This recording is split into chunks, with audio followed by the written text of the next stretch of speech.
নমস্কাৰ, মই ৰঞ্জন চৌধুৰী। 19 ছেপ্টেম্বৰ জুবিনৰ মৃত্যুৰ পিছৰ পৰা আমি ধাৰাবাহিকভাৱে প্ৰতিদিনে এটাকৈ এপিছ'ড কৰিছোঁ। কেতিয়াবা হয়তো বেলেগ বিষয় আহি যায়, ক'ব লগা হয়, উপায় নাই আৰু। কিন্তু আমি চেষ্টা ৰাখিছোঁ যাতে প্ৰতিদিনে এটা নতুন নতুন এংগেলত আমি কথা পাতোঁ। তো মৃত্যুৰ ঘটনাটো হোৱাৰ ঠিক পিছৰ পৰাই মই কিন্তু অসমৰ ৰাজনৈতিক দল, গৰিমা, জুবিনৰ পৰিয়াল, আমাৰ ভণ্ড বা প্ৰকৃত অনুৰাগী জনসাধাৰণ গোটেই চবকে কিন্তু অবজাৰ্ভ কৰি আছোঁ। হয়তো কাৰো তেনেকৈ নজৰ নাই যে প্ৰতিটা ছেক্টৰক ওপৰত চকু ৰখাটো। মই কিন্তু চকু ৰাখিছিলোঁ। সেইকাৰণে সময়ে সময়ে কিছু কথা মই ক'ব পাৰোঁ যোনটো বেলেগ চেনেলে নকয়, আৰু যদি জানেও বা তেতিয়াহ'লে সাহস নকৰে। ছুটি ভিডিঅ' শেষলৈকে অনুগ্ৰহ কৰি শুনিব, শ্বেয়াৰ কৰিব মেক্সিমাম, ছাবস্ক্ৰাইব, লাইক আৰু কমেণ্টছ কৰিবলৈ আপোনালোকে নাপাহৰিব। মূল কথাটো হ'ল হত্যাটোক লৈ বহুত বিতৰ্ক আছে। বিতৰ্কলৈ মই নাযাওঁ।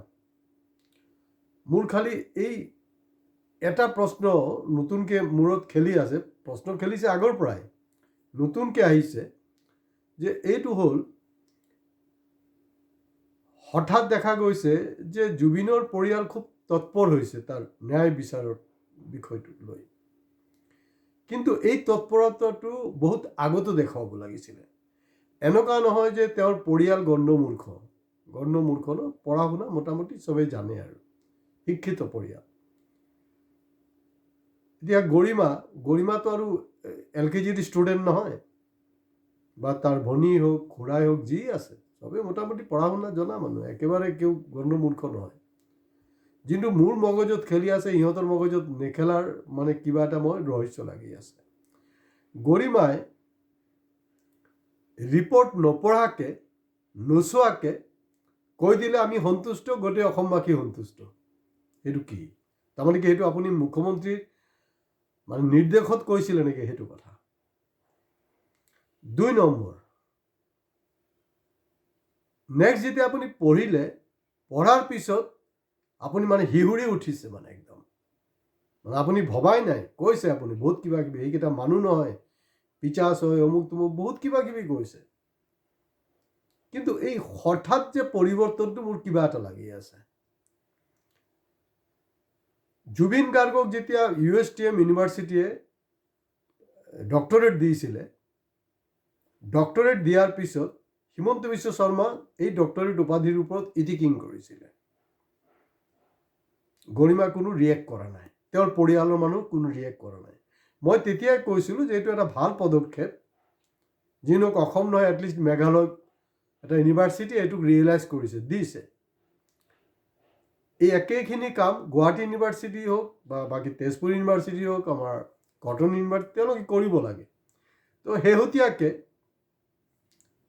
কটন ইউনিভাৰ্চিটি কৰিছে।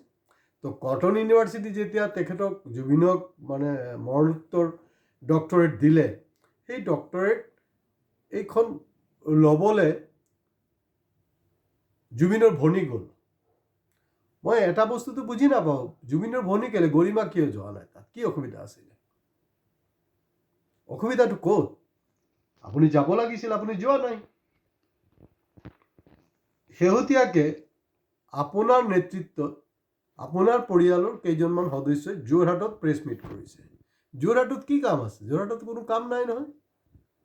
যোৰহাটৰ কামটো 19 ছেপ্টেম্বৰৰ যি হ'ব লাগিছিলে সেইটো হোৱা নাই আপোনালোকৰ। এতিয়া যদি কিবা আপোনাৰ প্ৰেছ মিট কৰিবলৈ আছে নহয়, তেতিয়াহ'লে জুবিন সমাধি ক্ষেত্ৰত কৰক,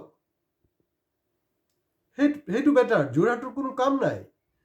যোনটো সময়ত যোৰহাটবাসীয়ে কান্দি আছিলে, চিঞৰি আছিলে যে জুবিনৰ শেষ দৰ্শন আমি ইয়াতে বিচাৰিছোঁ, ইয়াতে তাৰ সৎকাৰটো হ'ব, ক'ত গৰিমাই কি কৰিলে? তেতিয়া তেওঁৰ পৰিয়ালে কি কৰিলে?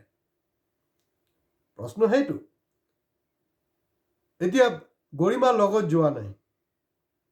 মাজত দেখিছোঁ ছ'চিয়েল মিডিয়াত ওলাইছে, তাই কৈ আছে, কোনোবাই সুধিছে যে আপুনি যোৱা নাই কেলে? কৈছে না মোৰ শ্বশুৰ মানে হেৰিত তেওঁৰ গাটো ভাল নাহে, তেওঁৰ মানে চোৱা চিতা কৰিব লাগে। ভাল কথা, সেইটো কাৰণে বিকল্প ব্যৱস্থা আছে।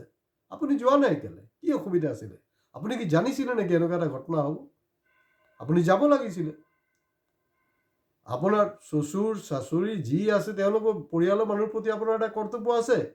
কিন্তু বিয়া হৈছেতো আপোনাৰ জুবিনৰ লগত নহয়। ফাৰ্ষ্ট কৰ্তব্যটো হ'ল যে তেওঁৰ লগত যেনেকৈ ৰামৰ লগত সীতাৰ লগত ৰাম আছিল, তেনেকৈ কি আপুনি থাকিব লাগিছিলে? আপুনি থকা নাই। যুক্তি যি হওক, এইবিলাক কৈ এইবিলাক নীতিকে এতিয়া এইচব কথা বতৰা। আৰু মইতো আচৰিত হৈছোঁ যে যোৰহাটত কেলে?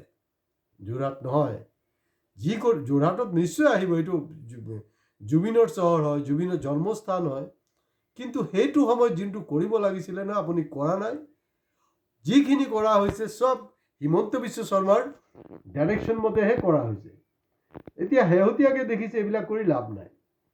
তাৰপিছত যোনটো আইনী প্ৰক্ৰিয়া, সেই প্ৰক্ৰিয়াত মই এটাই ক'ব বিচাৰিছোঁ যে আপোনালোকৰ পৰিয়াল কি, যেতিয়া হিমন্ত বিশ্ব শৰ্মাই কৈছিলে, মানে কেনেকৈ আপুনি জানি শুনি ইণ্টেনশ্যনেলি, প্লেনফুলি, ছিষ্টেমেটিকেলি এই চিটুৱেশ্যনবিলাকক এভইড কৰিছে।